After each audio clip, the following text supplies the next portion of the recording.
ازيكم حبايبي؟ عاملين ايه؟ يا رب تكونوا بخير. النهارده كده هعمل حاجه بسيطه، وحابه اشارككم معايا. هعمل سجق اسكندراني. معانا سجق زي ما انتم شايفين كده، معانا فلفل الوان، فلفل حامي، معانا توم، معانا بصل، معانا طماطم.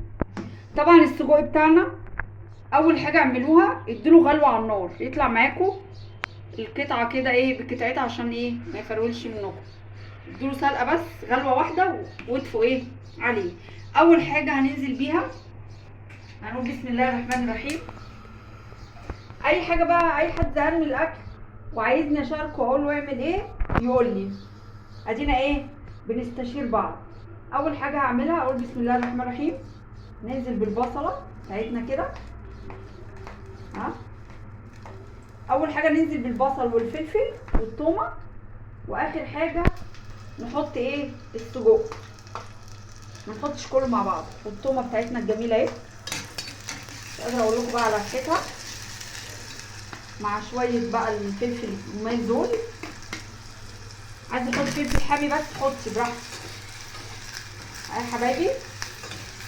وهو ده بقى ايه سر الطعم بتاع بره. ما تمشي كده وتشم الريحه بتاعت بره بتاعت السجق، يبقى فص الثوم الحلو اللي انا ايه حطيته ده.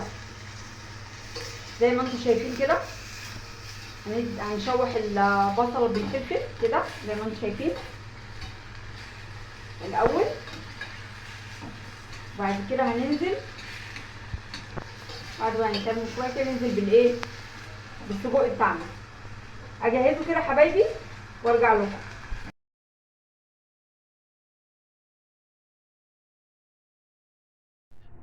وده يا حبايبي بعد ما عملنا السجق اللي معانا اهو، بسم الله ما شاء الله زي ما انتم شايفين. بصوا يفتح النفس ازاي الفلفل الالوان. متنسوش بقى اللايك الجميل والاشتراك عشان يوصلكوا كل جديد انا بعمله. واشوفكم في يوم جديد مع اكله جديده. مع الف سلامه حبايبي.